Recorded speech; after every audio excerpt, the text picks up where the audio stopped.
کہتے ہیں سوال حضرت ایک دوست بہت زیادہ مقروض ہے اور گھر والے بھی ہیں، رشتے کی بندش ہے، کوئی وظیفہ فرما دیں۔ مشکلات میں حل کے لیے نبوی وظیفہ اور نسخہ استعمال کیا کریں۔ رسول پاک صلی اللہ علیہ وسلم کی زبان اقدس سے یہ حدیث پاک آئی ہے کہ یا حی یا قیوم برحمتک استغیث، جو آدمی اس کو کثرت سے پڑھے اللہ رب العزت اس کی تمام مشکلات کو حل فرمائے۔ تو کسی پیر فقیر اور مولوی صاحب کے وظیفے پڑھنے سے بہتر ہے رسول اللہ کے الفاظ کو پڑھا جائے۔ تو حضور پاک علیہ الصلوۃ والسلام کے الفاظ میں تو ماشاءاللہ برکت بھی ہے اور اللہ کی طرف سے انعام بھی ہے۔ ہمارے گاؤں میں ایک سال سے کچھ مخصوص لوگ لاؤڈ سپیکر پر قرآن پاک کا ختم کر لیتے ہیں، دن رات پڑھتے رہتے ہیں۔ شرعی لحاظ سے اس کا حکم، جس کو یہ لوگ شبینہ کہتے ہیں، قرآن پاک پڑھنا تو بہت اچھا ہے، قرآن کی تلاوت کرنی چاہیے، لیکن اسپیکر کے ساتھ آپ کریں گے تو ظاہری بات ہے نیند والے کی نیند بھی خراب ہوگی، تلاوت والے کی تلاوت بھی خراب ہوگی، ذکر والے کی اور نمازی کی معاملات بھی متاثر ہوں گے۔ تو بہتر ہے کہ آپ تلاوت اللہ کے لیے کرتے ہیں تو بیٹھ کر کر لیں، علیحدگی میں کر لیں، اسپیکر استعمال نہ فرمائیں، اور اگر اسپیکر کی ضرورت ہو تو اس حد تک چلائیں جیسے یہاں تک چل رہا ہے۔ میں بھی باہر کے اسپیکر کا قائل نہیں ہوں کہ جو آئیں انہیں سناؤ، باہر کے اسپیکر کی کیا ضرورت ہے۔ کچھ لوگ کہتے ہیں جی عورتیں سنتی ہیں، تو میں نے کہا جی عورتوں نے تمہیں وکیل بنایا کہ تو قرآن پڑھ پڑھ کے ہمیں سنایا کر؟ تجھے کسی نے کہا کسی خاتون آئی ہے تیرے پاس؟ تو اگر عورتوں کو سنانے کا اتنی خواہش ہے تو مدرسۃ البنات کھول لیں، مستورات میں خواتین کو بھیج دیں، 4 دن اللہ کے راستے میں لگا کر آ جائیں، یا مدرسے میں بیان کے لیے عورتوں کو ہفتے میں 1 دن رکھ لیں، بلا لیں، انہیں دین سمجھا دیں۔ اسپیکر کے اوپر مفاسد زیادہ ہیں، اس لیے اس سے پرہیز کرنی چاہیے۔ 2 مسلمان آپس میں نہ بولیں، اس کا کیا حکم ہے اگر کسی کو ذاتی اختلاف سے نہ بولیں؟ دیکھیں، آپس میں ایک دوسرے کے ساتھ بول چال چھوڑ دینا ذاتی اختلاف پر بنا ہے۔ 3 دن نہ بولنا تو چلو گنجائش ہے، 3 دن کے بعد بندے کو اپنی بات میں کوئی نہ کوئی گنجائش اور رجوع کا مادہ پیدا ہو جاتا ہے تو بول چال شروع کر لینی چاہیے۔ اس طرح قطع تعلق حرام ہے، اسلام میں یوں نہیں رکھنا چاہیے۔ اگر کوئی جگہ ایسی ہو گئی تو آپ جا کر پہل کر لیں، آپ مل لیں، السلام علیکم کر لیں۔ آپ نے جب مل لیا، بول چال ہو گئی، اس کے بعد وہ نہ بولے، اس کی مرضی ہے، آپ کے سر سے تو گناہ چلا گیا نا۔ تو ہر بندے کو پہل کر کے خود اس پر عمل کرنا چاہیے۔ سفر کے دوران سنت چھوڑنا کیسا ہے جبکہ گاڑی ذاتی ہو؟ اس طرح منزل پہ پہنچ کے سنت نہ پڑھنے والا گناہ گار ہے یا نہیں ہے؟ سفر کے دوران سنتیں چھوڑنا اس وقت تو گنجائش ہے جب گاڑی چل رہی ہو، وہ ذاتی ہو یا وہ کرائے کی ہو، اس پر کوئی مسئلہ نہیں ہے۔ یہ نہیں ہے بھی کرائے والی ہو تو چلو کرایہ کٹ رہا ہے، اور ذاتی ہے تو 1 دن ہی ٹھہرے رہو، جی نہیں۔ اللہ کے رسول نے سفر کے احکام میں ذاتی اور غیر ذاتی سواری اس زمانے میں تو ہوتی تھی نا، آج 4 پاؤں والی ہے، اس وقت 4 ٹیروں والی، اس وقت 4 پاؤں والی سواری ہوتی تھی، تو کسی کی اپنی ہوتی تھی، کوئی مانگ کے جاتا تھا۔ قرآن کریم میں بھی اس کی بات موجود ہے، وَلَا عَلَى الَّذِينَ إِذَا مَا أَتَوْكَ لِتَحْمِلَهُمْ قُلْتَ لَا أَجِدُ مَا أَحْمِلُكُمْ عَلَيْهِ تَوَلَّوْا وَأَعْيُنُهُمْ تَفِيضُ مِنَ الدَّمْعِ حَزَنًا أَلَّا يَجِدُوا مَا يُنْفِقُونَ۔ اس میں بھی سواری مانگ کے جانے کا ذکر کیا گیا ہے، تو اس وقت بھی مانگ کے جایا جاتا تھا، تو اس میں فرق نہیں کیا گیا تھا کہ جس کی اپنی سواری ہو تو وہ 4 رکعت پڑھ لے، جس کی نہ ہو تو 2 رکعت پڑھے، یوں فرق نہیں ہے۔ اپنی ہو یا جس کی بھی ہو، آپ کے لیے سفر کے احکام میں جب تک گاڑی چل رہی ہے، آپ راستے میں کہیں رکے، آپ نماز پڑھ رہے ہیں تو سنت کے لیے گنجائش ہے، آپ نہ پڑھیں، ٹھیک ہے۔ لیکن صبح کی سنتیں ہمارے حضرات کی ترتیب ہے، وہ نہیں چھوڑتے، وہ پڑھتے ہیں۔ صبح کی سنت کا ایک بہت بڑا علیحدہ ایک مقام اور فضیلت آئی ہے۔ باقی جس مقام پہ آپ پہنچ جائیں تو سنتیں پڑھنی چاہیے، لیکن اگر ٹائم نہیں ہے، مسافرت میں ہے، تو گنجائش اس کے لیے ہے کہ فرض اس نے پڑھ لیے ہیں، باقیوں کی امید ہے کہ پوچھ نہیں ہوگی، لیکن ٹائم ہو تو پڑھ لینی چاہیے۔ میرا سسر بینک میں سیکورٹی گارڈ کا کام کرتا ہے، دین کے مطابق زندگی گزارتا ہے، اسے فوج سے پینشن ملتی ہے، تو کیا اس کے گھر میں کھا پی سکتا ہوں؟ بھائی وہ ڈیوٹی کہیں بھی کرتا ہے، لیکن اس کو اس کے پہرے کی ذمہ داری مل رہی ہے، تو اس میں گنجائش حلال کی موجود ہے۔ یہ اس سودی کام میں شریک نہیں ہے کہ سود لکھ کر دے، سود پر دستخط کرے، یوں نہیں ہے، یہ صرف پہرہ داری ایک چیز کی کر رہا ہے، تو اس حد تک اس کی تنخواہ کی گنجائش ہے کہ وہ حلال ہے۔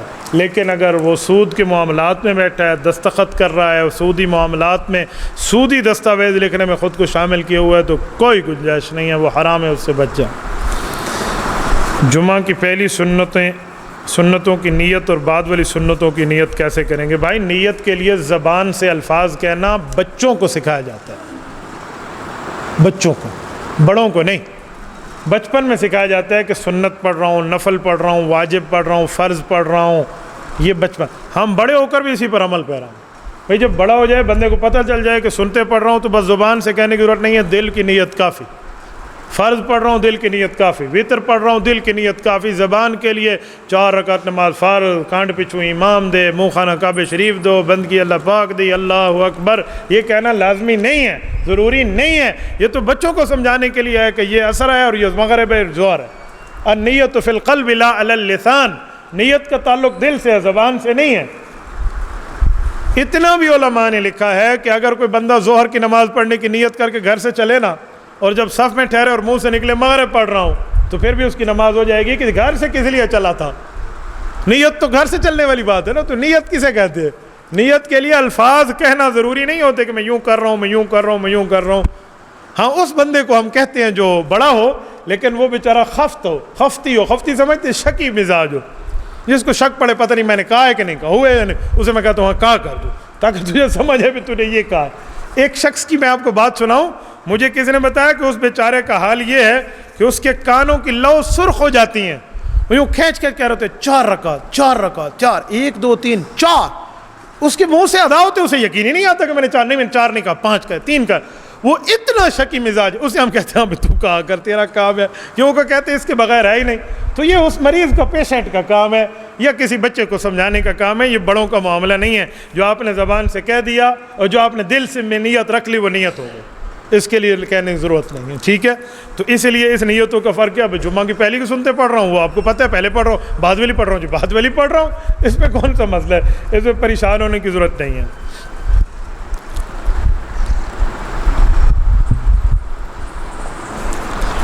جادو کی حقیقت کیا ہے؟ جادو ہوتا ہے، جادو ہے. مفتی صاحب جادو ایک مضر عمل ہے، اس سے کوئی متاثر ہو تو علاج بتا دیں، بار بار جادو کی روک تھام کے وظائف اعمال بتا دیں. آپ روزانہ کی بنیاد پہ عمل کریں نا، کبھی بھی آپ پہ جادو نہیں ہوگا. آپ اعمال اور وظائف اور اذکار صبح شام کے چھوڑتے ہیں، اس وجہ سے جادو ہوتا ہے. پیراشوٹ کا لباس پہنا ہوا تو بارش کا ایک قطرہ بھی جسم پہ نہیں آتا. تو یہ جو پیراشوٹ کے لباس ہے نا، آپ کو صبح شام کے وظائف پہنائے جاتے ہیں تاکہ شیطانی عمل آپ پہ اثر نہ کرے. اور بعض اوقات آزمائش ہو تو پھر اثر کر بھی جاتا ہے، لیکن اپنی طرف سے کوشش کرنی چاہیے. وہ کیا ہے؟ صبح نماز اور مغرب کی نماز کے بعد یہ جو 2 کل ہیں معوذتین، کل اعوذ برب الفلق اور کل اعوذ برب الناس، یہ ایک بار پڑھ لیں بھی کافی ہے. ورنہ صبح شام کی دعائیں ملتی ہیں، وہ ہے آپ کے پاس، وہ پڑھ لیں. نہیں تو حضرت شیخ الحدیث مولانا زکریا رحمۃ اللہ علیہ کے بیٹے ہیں حضرت مولانا طلحہ کاندلوی رحمۃ، ان نے قرآن کریم کی وہ آیات اکٹھی کر دی ہیں جن میں شفا کا ذکر ہے. ان کا نام ہے منزل. منزل کو دن میں 1 بار آپ پڑھ لیا کریں، کسی وقت آپ پڑھ لیں. منزل پر پانی دم کر کے رکھ دیں، آپ بچوں کو پلا سکتے ہیں، کوئی بھی مسئلہ آپ کے لیے جائز ہے. تو آپ یہ ترتیبیں رکھیں. رات کو سوتے وقت 7 بار نہیں تو 3 بار نہیں تو 1 بار لازمی آیت الکرسی پڑھیں اور یوں چاروں طرف پھونک مار کے کہیں میرے مولا ہوا، آگ، پانی، مٹی کے فتنے سے ہمیں محفوظ فرما. اور جادو اور جن سے گھر میں ڈر ہے تو گھر میں نماز کی سنتیں پہلی والی اور بقایا سنتیں گھر میں پڑھنا شروع کر دیں. نوافل گھر میں پڑھیں، جن بھاگ جائیں گے.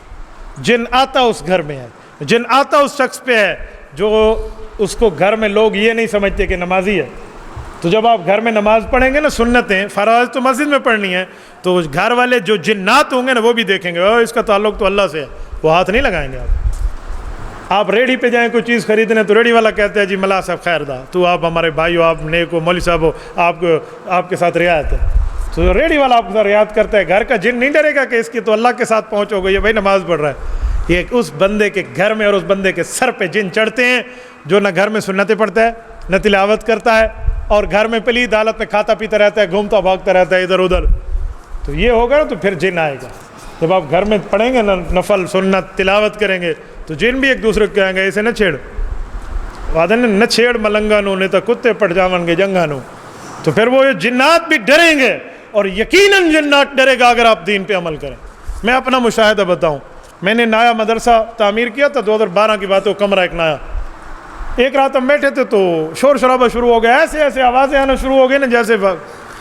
تو میں ایک بار تو چپ ہوا، دوسری بار، تیسری بار، چوتھی بار تو میں نے ایسے ڈنڈا تیسری بار اٹھا کر نا زمین پہ پٹک دیا اور میں نے کہا جنات سنو، جتنی زبانیں مجھے آتی تھی نا پوری یا تھوڑی بہت، اردو، پشتو، سرائکی، جو بھی فارسی، انگلش، جتنی بھی، ہر زبان میں نے ان کو مخاطب کیا جو ہے آج کے بعد مجھے نہ چھیڑنا. میں کوئی پیو ماں باپ اور ماں کے قصے سنانے کے لیے کمرہ نہیں بنایا، اللہ اللہ کرنے کے لیے کیا ہے، اور میں دین کا کام یہاں کرتا ہوں۔ مجھے تم نے چھیڑا تو یاد رکھنا، مرزائیت کی میم سے مماتیت کی میم تک ہم نے چیخیں نکلوا دی ہیں، تو میں نہیں چھوڑوں گا۔ مجھے آیات بھی آتی ہیں اور چہل کاف بھی آتی ہے۔ کل تم جل گئے، تمہیں آگ لگ گئی، ولا یعود حفظہما کے وظیفے سے مجھے کچھ نہ کہنا۔ میں نے یوں دبایا نا جب دبانے کا حق، وہ دن اور یہ دن سال ہاتھ سال گزر گئے، مجھے تو کسی جن نے آج تک نہیں چھیڑا۔ آپ جن کو ذرا یوں ایک دفعہ کر کے دکھائیں نا، لیکن اس وقت آپ جب آپ کی بیس مضبوط ہو، آپ گھر میں نماز روزہ کرنے والے ہوں، یہ نہ ہو کہ آپ گھر میں نہ نماز روزہ ہو نہ آپ کی تلاوتیں، اور جیل کو دو باتیں کہے تو کال گچی آ گھٹے سی جیل گردن دبائے گا پھر۔ تو اس لیے دینی چیزوں سے آ کر آپ جنات سے بات کریں نا، کوئی جن ون نہیں ڈرتا۔ میں گفتگو کر رہا ہوں اور جن بھی سن رہے ہیں اور سارے سن رہے ہیں۔ اگر بےایمان جنات ہیں نا تو دیندار جنات بھی ہماری سیکورٹی گارڈ ہیں، یہ کوئی مسئلہ نہیں ہے۔ وہ دیندار چلتے ہیں تو کون سے ہم نے ان بےایمانوں سے ڈرنا ہے؟ جو رات قبر کی ہے وہ باہر کی نہیں ہے، جو باہر کی ہے کسی کا باپ بھی قبر میں نہیں دلا سکتا۔ توحید پر بھی بندہ نظریہ رکھے اور کچھ معاملات ساتھ رکھے، کوئی جنوین بندے کو نہیں پکڑنا۔ یہ جن آتے تب ہے جب بندے کا یہ معاملے ہوتے ہیں۔ ایک پنجپیری مولوی صاحب کہتے ہیں کہ عذاب قبر کو مانتا ہوں، وضاحت فرمائیں۔ قادیانی کہتے ہیں ہم ختم نبوت مانتے ہیں۔ جب ہم قادیانیوں سے بات کرتے ہیں کہتے ہیں ختم نبوت کا مطلب ہے کہ حضور کے بعد نیا نبی نہیں آئے گا۔ وہ کہتے ہیں نہیں نہیں نہیں، ختم نبوت کا مطلب ہے حضور کے بعد نبوت جاری رہے گی۔ انہوں نے لفظ مانا ہے، مطلب بدل دیا ہے، وہ غیر مسلم ہے۔ یہ غیر مسلم نہیں ہے، یہ مسلمان ہے، لیکن اہل سنت والجماعت سے اس مسئلے پہ نکل گئے ہیں، کیونکہ کہتے ہیں ہم عذاب قبر مانتے ہیں۔ جب ہم کہتے ہیں کہ عذاب قبر تو اسی قبر میں ہے نا، کیونکہ درد سر سر میں ہوگا، پاؤں میں تو نہیں ہوگا، درد گردہ گردے میں ہوگا، معدے میں تو نہیں ہوگا، درد دل دل میں ہوگا، کان میں تو نہیں ہوگا، تو عذاب قبر قبر میں ہوگا نا۔ یہ کہتے ہیں قبر میں نہیں ہے، اوپر کہیں ہے، چل جان چھٹی۔ تو ان نے بھی انہی کی طرح لفظ مانا، مطلب بدل دیا۔ جب وہ آپ کو کہتے ہیں کہ پنجپیری عذاب قبر کا قائل ہے، اسے کوئی اسی قبر میں عذاب و ثواب ہوتا ہے، روح کے تعلق سے لکھ دے، وہ لکھے، اس کا لکھنا بھی نوٹ کرے، اس کی ویڈیو بھی بنوائے۔ اللہ سے اتنے نہیں ڈرتے جتنے ویڈیو سے ڈرتے ہیں۔ میں نے ان کو دیکھا ہے، اللہ سے اتنے نہیں ڈرتے۔ یہ غلط عقیدے میں اوپر نیچے کریں گے تو پوری بات کریں ان سے، ہمیں لفظ نہ بنواؤ، ہمیں مطلب بتاؤ۔ میرا تو دن رات کی فیلڈ ہے، میں تو ان کے ساتھ بیٹھا ہوں۔ حضرت تھانوی رحمہ اللہ سلاسل اربعہ میں کس سلسلے میں تھے اور آپ کا تعلق کس سلسلے میں؟ حضرت تھانوی رحمۃ اللہ علیہ کو اجازت بھی چاروں سلسلے کی تھی، چلاتے حضرت تھانوی سلسلہ چشتیہ تھے، اور الحمدللہ مجھے بھی چاروں سلسلوں کی اجازت ہے، اور میں آپ کو سلسلہ چشتیہ کے اذکار کرا رہا ہوں۔ آپ یہ پرچیاں مجھے دے دیں، نہ ہی آئے تو وہ سنبھال کے بیٹھے۔ مولوی صاحب بار بار 3 دن تبلیغ کے لیے جانا، جمعہ کے دن اور عصر کے دن محلہ کے بچوں کو قرآن کے سبق سے محروم کرنا، جمعرات کے دن ظہر کی چھٹی کرانا، آپ بات پوری کریں نا۔ جماعت والے کبھی بھی طلباء کو پڑھائی کے دوران نہیں چھیڑتے، وہ کہتے ہیں پڑھائی میں چھیڑو نہیں اور چھٹیوں میں چھوڑو نہیں، تو ان کا تو نظریہ ہے، تو ایسی بات نہیں ہے۔ تو بار بار تبلیغ کے لیے جانا تو ٹھیک ہے، آپ جائیں گے، آپ کو سمجھ آئے گی، آپ کی دینی کام آپ کی ضرورت ہے، آپ وہاں جائیں۔ آپ دن میں 4 بار منہ دھو سکتے ہیں، تو مہینے میں آپ کو 1 بار سلوزہ لگانے میں کون سا مسئلہ ہے؟ منہ میلا ہوتے اس کو دھو لیتے ہیں، اعمال میلے ہوں گے تو وہاں ٹھیک کر لیں گے۔ آپ تبلیغ میں جائیں، وہاں نہیں جا سکتے، خانقاہ میں بیٹھے وہاں نہیں جا سکتے، کسی عالم کے پاس حاضری دیں، مراد دینی تعلق میں آپ مصروف رہے۔ جھپٹنا پلٹنا، پلٹ کر جھپٹنا لہو گرم رکھنے کا ہے ایک طریقہ، تو یہ بھی دین کے لیے لہو گرم رکھا جا رہا ہے نا۔ اور جمعہ کے دن عصر کے وقت محلے کے بچوں کو قرآن کے سبق سے محروم کرنا، بچے صرف جمعہ کے دن عصر کے وقت ہی سبق پڑھتے ہیں اور کسی وقت نہیں پڑھتے؟ کون سے بچے ہیں جو ہفتے میں 1 دن قرآن پڑھنے آتے ہیں؟ جمعرات کے دن ظہر کے وقت چھٹی، پتہ نہیں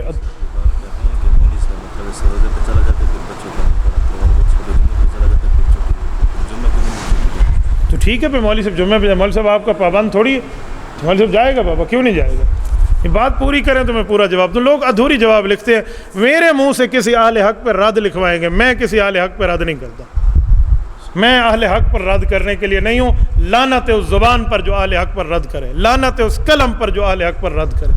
میرا قلم اور میری زبان اہل حق کے خلاف نہیں چلے گی، کوئی کتنا ہی زور لگوا لے۔ ہاں اہل باطل کو سامنے لائیں تو نشانہ ہمارا پرفیکٹ لگتا ہے، یہ یاد رکھے، وہاں خطا نہیں جاتا۔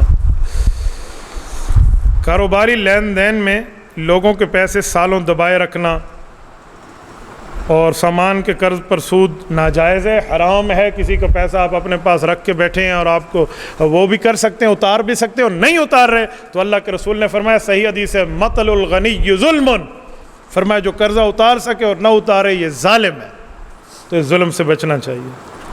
زکوٰۃ عزیز و اقارب میں کس کو دیا جا سکتے ہیں؟ عزیز و اقارب ہی کو دیا جا سکتا ہے۔ عزیز و اقارب کون ہوتے ہیں؟ قریبی رشتہ دار ہوتے ہیں نا، تو قریبی رشتہ داروں کو آپ زکوٰۃ دے سکتے ہیں، کیوں نہیں دے سکتے؟ ہاں، باپ اپنے بیٹے کو، بیٹا اپنے باپ کو نہیں دے سکتا، بہن بھائی ایک دوسرے کو اگر مستحق ہوں تو دے سکتے ہیں۔ حضرت ذکر کے بعد خاموشی اختیار کرتے ہیں، یہ کیا ہے؟ اگر آپ مجھ سے بیعت ہیں تو آپ کو پتہ ہونا چاہیے یہ مراقبہ ہے، اور اگر آپ بیعت نہیں ہیں تو آپ کو بیعت کسی شیخ کی کر لینی چاہیے جس پہ آپ کا دل مانتا ہے۔ ایک بندہ جب تک کلاس میں داخل نہ ہو نا تو اس کو نہیں چاہیے وہ استاد سے پوچھے فٹا کس کے لیے، چاک کس کے لیے، پین کس کے لیے، بلیک بورڈ کس کے لیے۔ وہ کلاس میں ایڈمیشن لے گا تو استاد سب کچھ سمجھائے گا، بیٹا یہ کس چیز کے لیے۔ ہمارے حضرت مولانا یوسف کاندھلوی رحمۃ اللہ علیہ وہ فرماتے ہیں کہ دین کا جو راستہ ہے نا یہ چل کر دیکھنے کا ہے، دیکھ دیکھ کر چلنے کا نہیں ہے، یہ چل کر دیکھنے کا۔ بغیر نماز کے سجدہ لگانے کے بارے میں اسلام کیا کہتے ہیں؟ جائز ہے، سجدہ شکر آپ ادا کر سکتے ہیں، کفار کو غصہ دلانے کے لیے اللہ کا سجدہ کر لیں، سجدہ شکر ہے، کوئی سجدہ تلاوت ہے، کئی سجدے اس طرح بندہ کر سکتا ہے، تو یہ سجدہ تو ٹھیک ہے۔ یہ جو سجدہ شکر ہے اس کے لیے نہ وضو ضروری ہے نہ قبلہ ضروری ہے، کسی طرف بھی بندہ کر سکتا ہے۔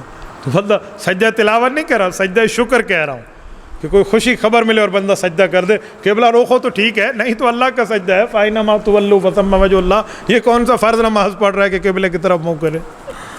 جب انسان کی نفسیاتی جذبات بڑھ جائیں تو کیا کرنا چاہیے؟ قابو کرنے کوئی وظیفہ بتائیں۔ پیاس کے جذبات بڑھ جائیں تو پانی ہے، بھوک کے جذبات بڑھ جائیں تو کھانا ہے، نفسانیات کے جذبات بڑھ جائیں تو شادی ہے۔ یہ یاد ہے، اس کے لیے وظیفے نہیں ہیں۔ آپ ایسا وظیفہ مجھے بتا سکتے جی پیاس لگے تو وظیفہ پڑھو 4 سال میں پانی نہ پیوں، بھوک لگے تو وظیفہ بتاؤ چلو میں کھانا نہ کھاؤں۔ اور خدا کے بندے جب سیکچول پاور آپ کو تنگ کر رہی ہے تو اس کے ڈیزالونگ کا طریقہ میرج ہے، شادی ہے۔ کب تک آپ تو سارے مولوی والے وظیفے آندے ناڑے بدھے رہو سو، کب تک آپ یہ باندھ کے وظیفے والے بیٹھے رہیں گے؟ کون سے وظیفے؟ میڈیکل کے پاس جاؤ، پھر کوئی اور علاج کراؤ، جان چھٹی۔ بھائی اس کے لیے وظیفہ نہیں، اس کے لیے شادی ہے، آپ شادی کریں۔ میں آپ کو ایسا کون سا وظیفہ بتاؤں؟ ایک بندے کو پیاس لگی ہو، روزے والے بھی شام کو روزہ کھلوا دیتے ہیں، تو آپ کون سا مجھ سے وظیفہ مانگتے ہیں کہ شادی نہیں ہو رہی، کوئی وظیفہ بتائے؟ ہاں ایک صورت میں آپ کو بتا دیتا ہوں، اللہ کے رسول صلی اللہ علیہ وسلم فرمایا من استطاع منکم الباءۃ فلیتزوج، شادی کی طاقت ہے تو شادی کرو۔ طاقت کسے کہتے ہیں؟ بیوی کو خرچ دے سکو اور اس کے اوپر ظلم نہ کرو، ٹھیک ہے، یہ کر لو۔ اگر نہیں ہے تو پھر تم روزہ رکھو، فعلیہ بالصوم فإنہ لہ وجاء، مسلسل روزے رکھو، آپ کی شہوت ٹوٹ جائے گی۔ یہ ہے 5-6 دن 7 دن 8-10 دن کا روزہ نہیں کہہ رہا، مسلسل روزے کہہ رہا ہوں، کم از کم 1 مہینہ تو رکھنا پڑے گا، پھر دوسرا تیسرا مہینہ یوں چلنا پڑے گا۔ آپ کہتے ہیں نہ ہینگ لگے نہ پھٹکڑی اور رنگ بھی چوکھا آئے، تو ایسے چوکھا نہیں آتا، آپ کو شادی فرما لینی چاہیے۔ اور اگر آپ کی ایک شادی کر لینے کے بعد حقوق کی ادائیگی کے بعد بھی آپ کا کنٹرول نہیں ہو رہا، آپ دوسری شادی فرما لیں۔ حقوق کی ادائیگی رکھنی ہے، پہلی کو ناراض نہیں کرنا، نہ پہلی کے حق کھانے ہیں، پھر دوسری کر لیں، پھر بھی نہیں ہے تیسری چوتھی کا آپشن بھی آپ کے پاس موجود ہے، تو یہ آپشن استعمال فرمائیں نا۔ اس آپشن پہ تو کوئی سبحان اللہ نہیں کہہ رہا، دل سب کے کہتے ہیں ہونی چاہیے، لیکن ویڈیو سے ڈر ہے کہ میری ویڈیو کا 1 ملین فالوور ہے، کسی نے کسی کے گھر میں بات پتہ چلی گئی تو کام خراب ہو گیا، میں تو دوسری شادی کی بات کر رہا ہے۔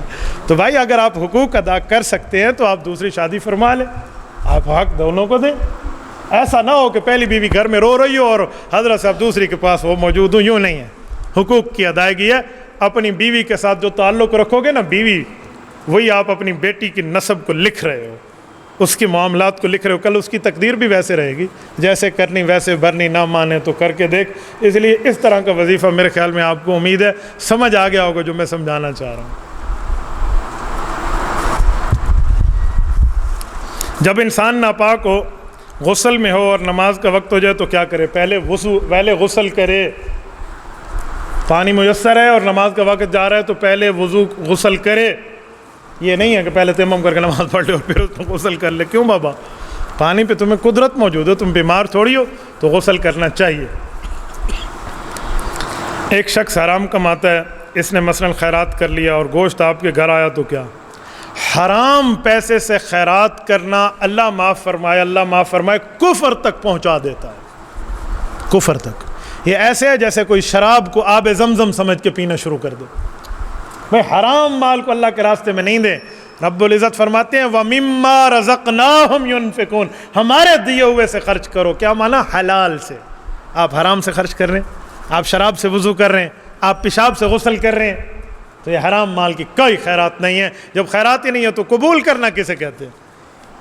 کل کوئی کہے میں نے بسم اللہ اللہ اکبر پڑھ کے کتے کو ذبح کیا لہٰذا تم لے لو، ہم لے لیں گے؟ اور کھوتی کو ہاتھ لایا ایسے لے لیں گے؟ تو اس کے لیے کوئی اصول ہوتے ہیں، کوئی ضوابط ہوتے ہیں، کوئی قواعد ہوتے ہیں.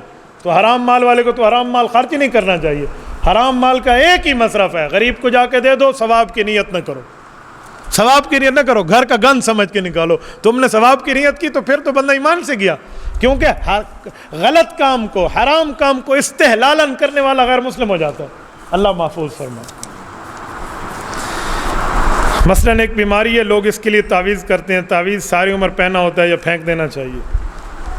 تعویذ کا تعلق دنیا کے معاملات سے ہے، آخرت اور قبر کے معاملات سے نہیں ہے. لوگ تعویذ اس لیے نہیں لیتے کہ مجھے قبر کا عذاب نہ ہو، میں جنت چلا جاؤں. ایسا کوئی تعویذ لیتا ہے؟ لوگ تعویذ لیتے میرا کاروبار ٹھیک ہو جائے، بچہ کہنا مان لے، بیماری ٹھیک ہو جائے. تو دنیا کا تعلق ہے، اسے علاج کہتے ہیں. تو علاج کے لیے قرآن اور حدیث، اللہ رسول کی بات لکھ کر اگر کوئی گلے میں لٹکا دے تو جائز ہے. تمیمہ منع ہے جس میں بت کے مدد مانگی گئی ہو، شرک اور کفریہ کلمات ہوں، وہ منع، وہ نہ کریں. اللہ کا نام ہو تو کوئی مسئلہ نہیں ہے. تو تعویذ اگر کسی بزرگ کا ٹھیک ہے، وہ صحیح العقیدہ ہے اور آپ کا تجربہ ہے کہ ٹھیک ہوتا ہے تو اس سے جائز ہے، کوئی ناجائز نہیں ہے. لیکن اس سے دنیا کی حد تک کا معاملہ ہے، اس کا آخرت کا کوئی نہیں ہے. علاج ہے، علاج جس ڈاکٹر سے آپ کرائیں، جس پر آپ کا اعتماد ہے، آپ علاج کرا سکتے ہیں. تو اس پر کوئی مسئلہ نہیں. اور پوری زندگی پہنے رہے بھی، جب تک آپ نے اس بیماری کے لیے پہنے ٹھیک ہو گئی تو ٹھیک ہو گیا. اور اگر آپ جس سے آپ نے علاج کرایا اسی ڈاکٹر تعویذ صاحب سے ذرا پوچھ لینا، دموی اور معوذ آپ کو بتائے گا کہ یہ کب تک پہننا کب تک نہیں پہننا. وہ دے رہا ہے، میں تھوڑی دے رہا ہوں. آپ سادے آدمی ہیں، تعویذ لیتے اپنے پیر سے اور پوچھتے بھائی صاحب کتنے بجے تک پاؤں؟ میں بتاؤں آپ کو، اونٹ نہ رولنے، بورے رولنے، اوے جرے لڈے بجے یار. یعنی اونٹ کے اوپر لدے ہوئے بورے جو تھے نا وہ رو رہے تھے، جو نیچے بورے پڑے رونے تو ہونے چاہیے یا اونٹ کو رونا چاہیے؟ لوگ اکاؤنٹ میں پیسے رکھتے ہیں، اس پر فری منٹس ملتے ہیں. سود ہے، پکا ٹھکا سود ہے، سکہ بند سود ہے. کیوں؟ جو پیسے رکھتے ہیں نا پھر اس پر وہ انہیں منٹس دیتے ہیں، کچھ فیسلٹیز دیتے ہیں، بعد میں پیسے نکلوا سکتے ہیں. تو کل قرض جرا نفع فہو ربا، قرضہ دے کر اس سے فائدہ لیتے رہو، فائدہ لیتے رہو، لیتے رہو، تو یہ فائدہ لینا سود ہے. آپ کو اس کے ساتھ پارٹنر تھوڑی ہیں کہ آپ نے 2000 اسے جمع کرا دیے ہیں.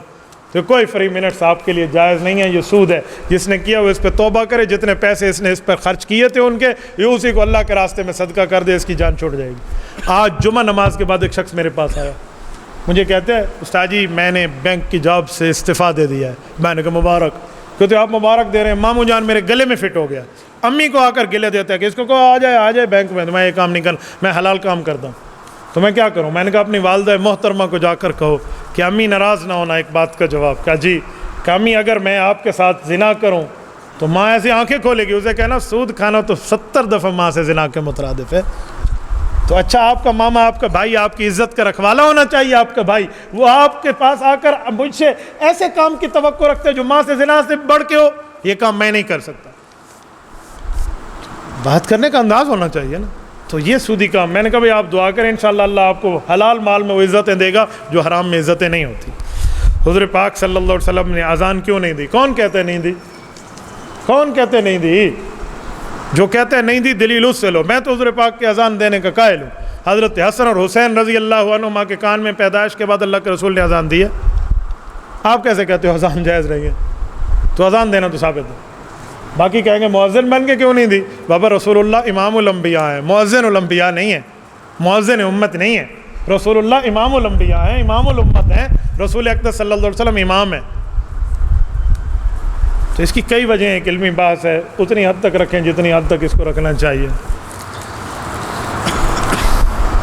کفارہ قتل میں تداخل ہوتا ہے، یہ فقہ کی قدوری کی کلاس کا مسئلہ یہاں خانقاہ اجتماع کا نہیں ہے.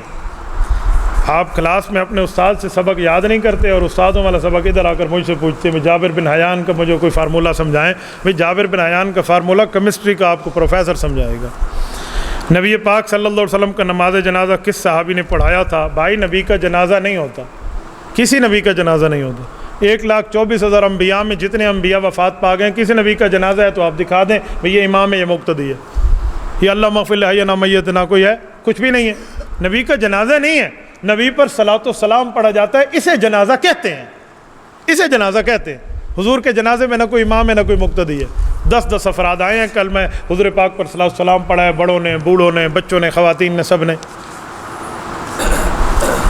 یہودی عیسائی مسلمان بیت المقدس کے دعوے دار ہیں، ہمارا قبلہ رہ چکا ہے، ہمیں ان کا حقدار بنایا جائے. کچھ وضاحت فرمائیں.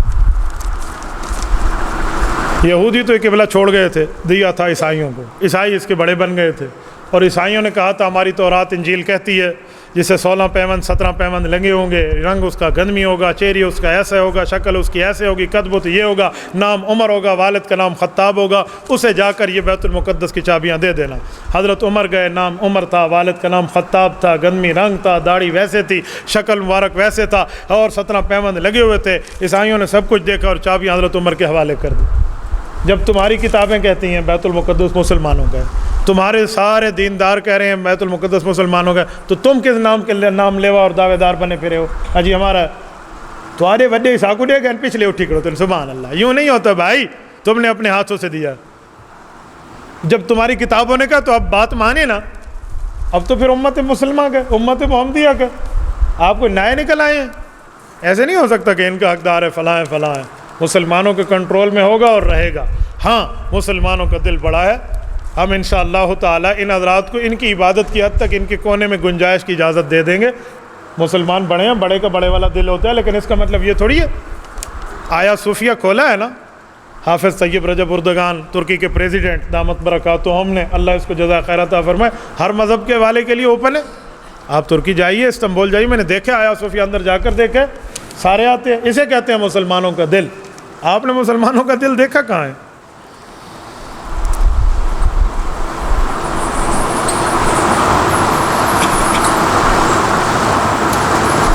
کہتے ہیں میں ایک سول انجینئر ہوں، اپنے لائسنس کنٹریکٹ پر یا کمپنی والوں کو دیتے ہیں، وہ ہمارے الاؤنس پر دیتے ہیں، اس کے بدلے میں ہمیں پیسے نہیں دیتے. ٹھیکیدار کو دے دیتے ہیں اپنا لائسنس، وہ وہاں سے ٹھیکہ لے لیتے ہیں، پھر ان کو پیسے دیتے ہیں. اس کی تفصیل ہے، 4-5 باتیں پوچھنی بتانی ہوں گی، یہ ملنے تو میں ان کو سمجھایا دوں گا.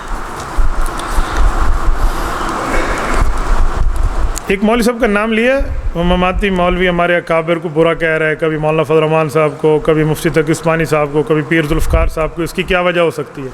شیطان نے آدم علیہ السلام کا انکار کیا تھا، اس کی کیا وجہ ہو سکتی ہے؟ مرزا قادیانی نے دعویٰ نبوت کیا تھا، اس کی کیا وجہ ہو سکتی ہے؟ ابو جہل لڑنے کے لیے حضور پاک کے مقابلے میں آئے تھے، اس کی کیا وجہ ہو سکتی ہے؟ ابو لہب نے اپنے بیٹوں کو کہا تھا نبی پاک کے بیٹیوں کو جا کر طلاق دو، اس کی کیا وجہ ہو سکتی ہے؟ بھائی شیطان ہے، شیطانیت ہے، خناس ہے، خناسیت ہے، نفس ہے، نفسانیت ہے. جہنمی تو کسی کے لیے بنی ہے. آپ نے جس مولوی کا نام لکھ کر بھیجا نا، میں اس کا نام لینا ہی اپنے لیے مناسب نہیں سمجھتا. جاہلوں کو جانتے ہی کوئی نہیں ہے، ان ٹکے گا اور بھونکیں گے حضرت مفتی تقی عثمانی دامت برکاتہم کو، اور مولانا فضل الرحمان کو، اور پیر ذوالفقار نقشبندی دامت برکاتہم کو. آپ کو پتہ ہے ایک بندہ کو کوئی جانتا ہی نہیں تھا، اس نے کس سے پوچھا یار مشہور ہونا چاہتا ہوں، انہوں نے کہا جی بادشاہ کے گھر چلا جا اور اس کی بیٹی کا رشتہ لے کر چلا جا، قوم کا میراثی اور پتہ نہیں کیا سے کیا تھا، وہ لے کر چلا گیا. جب وہاں گیا تو بادشاہ کے دربانوں نے مارا کوٹا، ایسے منہ رگڑ کے رکھ دیا. جب اس کے چہرے پر انڈیا کا نقشہ بنا نا، اور یہ وہاں سے اٹھ کر ایسے کپڑے جھاڑ کے واپس ہونے لگا، تو کہنے لگا اچھا وال میں نہ سمجھا، تو کہنے لگا اچھا میں آپ کی طرف سے نہ سمجھوں. مشہور ہو گیا کہ یہ بادشاہ کی بیٹی کا دعوے دار ہے. تو ان جیسے بے ایمانوں کو حضرت مفتی تقی عثمانی دامت برکاتہم، مولانا فضل الرحمان دامت برکاتہم، حضرت پیر ذوالفقار احمد نقشبندی دامت برکاتہم کے لیے خلاف بولتے اسی لیے کہ 2 بندے ہمیں پہچان لیں. آج عصر میں ایک شخص کہہ رہا تھا کہ فلاں نے مفتی تقی عثمانی صاحب کے خلاف بات کی ہے. جب میں اس کو جواب دینے لگا، 4 بندوں نے مجھ سے پوچھا یہ کون ہے؟ میں نے اسے کہا دیکھا یہی شہرت وہ بندہ چاہتا ہے جو تم اسے دے رہے ہو. انہیں کہو تحت قدم، ہم تمہیں اپنے قدم کے نیچے رکھیں گے. یہ کوئی بندے یہ باتیں کریں گے؟ ان کی شکل ہے. او بھائی 4 چوروں کی وجہ سے مسئلہ اختلافی نہیں ہوتا. 4 ڈاکو کسی مسئلے پہ ڈاکہ ڈالتے تو مسئلہ اختلافی نہیں ہوتا. مکے میں ابو جہل رہتا تھا، اس کی پلیتی کی وجہ سے مکہ خراب نہیں ہوا. مدینہ منورہ میں عبداللہ بن ابی منافق رہتا تھا، اس کی منافقیت کی وجہ سے، منافقت کی وجہ سے مدینہ غلط نہیں ہوا. تو اسی طرح ان بے ایمانوں کی بے ایمانی کی وجہ سے بھی ہمارے اکابر غلط نہیں ہوتے. باقی یہ کہتے ہو تو کہتے رہیں، کیا پھدی کا شوربہ. ان بندوں کو جا کر بندہ بات کرے، انہیں کہو اپنا حیثیت، اپنی اوقات دیکھو. شکل سے پتہ نہیں کیا سے کیا، میں کیا جملہ مسجد میں ممبر پہ بیٹھ کے کہوں. ان جیسوں کو کھڈے لین لگائیں. لا تذکر وطن سس مانا نام لے نہ کچھ کرے، ان کو اپنی حیثیت سمجھ آئے گی۔ ایک عرصہ سے ان بےایمانوں کو جانتا ہی کوئی نہیں تھا، جنہیں اپنے نے دھکا دے کر بھگا دیا، جانتا ہے ان کو کوئی نہیں ہے، یہ اپنی حیثیت پھڑ پڑا کے بتا رہے ہیں جی ہم بھی کوئی ہیں، جی ہم بھی کوئی ہیں۔ ایسے نہیں ہو سکتا، ہم تمہاری حیثیت جانتے ہیں اور تمہیں تمہاری حیثیت کے مطابق سمجھانا جانتے ہیں۔ اللہ کے رسول نے فرمایا انزل الناس منازلہم، لوگوں کو ان کی عزت کے مطابق ان کی عزت داری کرو، ہم تمہاری عزت جانتے ہیں، اسی طرح تمہاری عزت رہے گی۔ مجھے بہت سے دوست کہہ رہے ہیں حضرت اس کا جواب دے، میں نے کہا چھڈو جی، کیا جواب؟ فلوم الحفاش لا یضر الشمس وهو الكلب لا یظلم البدر، نفت العرب میں فلوم الحفاش لا یضر الشمس، یہ جو چمگادڑ ہوتے ہیں نا، چمگادڑ، یہ سارا دن کہتے رہتے ہیں سورج برباد ہو جائے، سورج برباد ہو جائے، اس کی روشنی سے میں باہر چل نہیں سکتا، شام کو اڑتا ہے باہر، تو اس چمگادڑ کے بھونکنے سے کبھی سورج برباد ہوا ہے؟ وَهُوَ الْكَلْبِ لَا يَظْلِمُ الْبَدَرَ، چاند کی چاندنی کو دیکھ کر کتا بھونکتا ہے، کتے کی بھونکنے سے چاند کی چاندنی کبھی ختم ہوئی ہے؟ ہماری سریکی اور میٹھی زبان میں کہتے ہیں کتے لگے دریا پلیت نہیں تھیندے۔ تو ان کی وجہ سے شیخ الاسلام پر، قائد ملت اسلامیہ پر، بیر ذوالفقار سے پر کیا تکلیف آئے گی جو ان جیسوں کو کہنے۔ ہاں عربی کا ایک شاعر شعر کہتے ہیں، حضرت مولانا بیٹھے ہیں، وَإِذَا أَتَتْكَ مَذَمَّتِي مِن نَاقِصٍ فَهِيَ الشَّهَادَةُ لِي بِأَنِّي كَامِلُ، جب چور کہے نا کہ بندہ برا ہے تو سمجھ جاؤ چوکیدار بہت اچھا ہے، جب چور کہے۔ ان جیسے چوروں کے چیخنے سے ہمیں سمجھ آیا ہے کہ مفتی تقی عثمانی نے دین پر ٹھیک پہرا دیا ہے، قائد ملت اسلامیہ نے اچھی میخ گاڑی ہے، پیر ذوالفقار دامت برکاتہم العالیہ نے صحیح کام کیا ہے، تبھی تو ان لوگوں کو اس پر لالے پڑ گئے اپنی جان کے۔ یہ بھی اسی کا سوال ہے، آگ لگاؤ بھائی جی، بالکل نہیں سننا چاہیے۔ میں مماتیت، رضا خانیت، مودودیت کسی کے سننے کا قائل نہیں ہوں، آپ اہل حق کو سنیں۔